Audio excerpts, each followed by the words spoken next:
แล้วใครเอาไปเล่นหรือเปล่ากูไม่รู้กูมีทีมให้อวตารฟรีนี่คงมีใครเอาไปล้างจานดีกว่าเราวันนี้นั้นมีแค่เราตอนนี้ต้องการแค่เมาทำไมไม่เอาคงไม่เท่าไรไม่ต้องไปร้องไม่ต้องเสียใจแสดงว่ามานี่เคยเข้าอย่างเงี้ยไม่เคยเข้ามานี่เคยเข้าพี่เฟิร์นช่วยด้วย มานี่เคยเข้ามาไม่นะไม่น่าเลยสู้ๆนะจ๊ะหนูน้อยไปหาว้าวบินเลยบินแล้วหลงทางกลับไม่ได้ตาย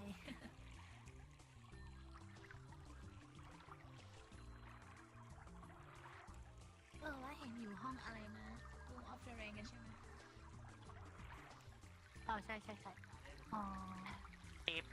อย่างนี้แบบเราก็เปลี่ยนห้องกันไปเรื่อยๆแล้วครั้งก่อนก็เป็นบาร์เปลี่ยนห้องประจำไปห้องอะไรอะห้องที่มันเป็นอีกเก้าอี้โซฟาสวัสดีครับผมจะเข้าใจตรงตีนเนี่ยเฮ้ยหมาอะไรหมาเนี่ยตรงตีนเนี่ยอะไรเนี่ยหล่นมาจากตัวนายเต็มเลยเนี่ยเนี่ยหล่นมาเต็มเลยโอ้โหตำรวจดูดิหล่นมาเต็มเลยอ่ะโอ้โหมันหล่นมาเต็มเลยอ่ะ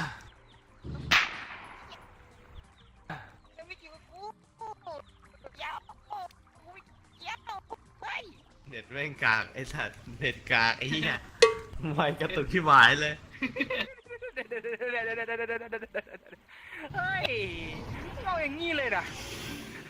นายตอนนายมียาเดี๋ยวคุณตำรวจนะมียาไม่เกี่ยวคุณตำรวจผมไม่ได้เสพตรวจเที่ยวได้เที่ยวผมปกติผมไม่ได้เสพผมแค่ส่งให้คนนู่นคุณแฟกเตอร์นู่นน่ะผมส่งให้คุณแฟกเตอร์นู่นน่ะพอข้าไปให้เฮ้ยยังไม่หยุดอีกเฮ้ยไม่เกี่ยวผมไม่ได้อะไรเลยคนตัวเทียอาจเผื่ออาจแฟกเตอร์นู่นก็เสพไม่ใช่ไปค้นตัวดูกูไม่มีเผลอมีพันลำด้วยมั้งน่ะไม่มีค้นเลยพันลำเฮียอะไรกูไม่มีต้องค้นตรวจค้นนะตรวจค้นเลยผมแจ้งสายข่าวผมจะมีได้ไงสายข่าวตำรวจอะไรมีซุกซ่อนไว้หรือเปล่านี่คนซุกซ่อนเลยซุกซ่อนเกงในเนี่ยป๊อปซุกซ่อนอะไรน่ามีเฮ้ยหมามันยัดเยียดเราเช็คดูว่าแบบเดียวกับหมาเลยหมาคนยัดไหมผมพิสูจน์ได้หมายัดยาคุณอย่ามาตลกหมายัดยาผมตั้งให้ผมแล้วให้ผมไปฆ่าคนที่เขาส่งมาอีกทีนึงคุณเนี่ยมาตลกอย่ายัดหมาไม่อย่าร้อยหลอนไปแล้วแอบไม่ได้หากัญชา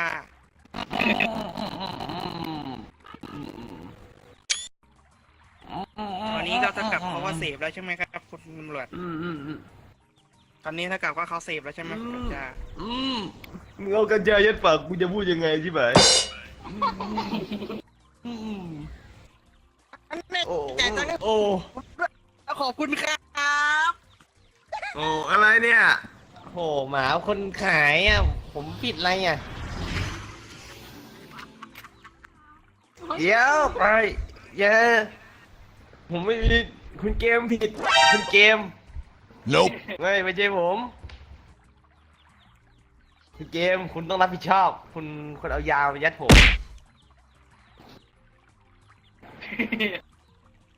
เราไม่ผิด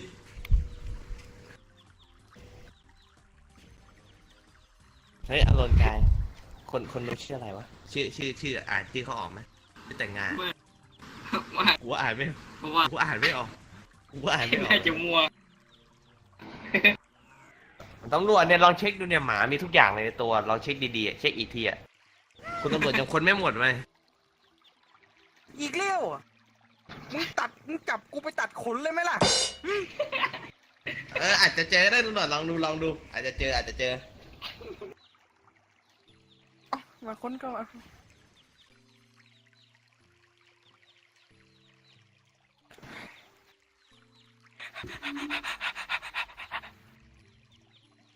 ไอ้ลงลึกเลยทีนี้ลงลึกมากไม่มีอะไรอ่ะ Nope แล้วเอ้ยเอาไปฝากใครหรือเปล่าเนี่ย ตอนนั้นยังบอกเลยของดีมีเยอะ อะกูบอกตอนไหนกูยืนอะ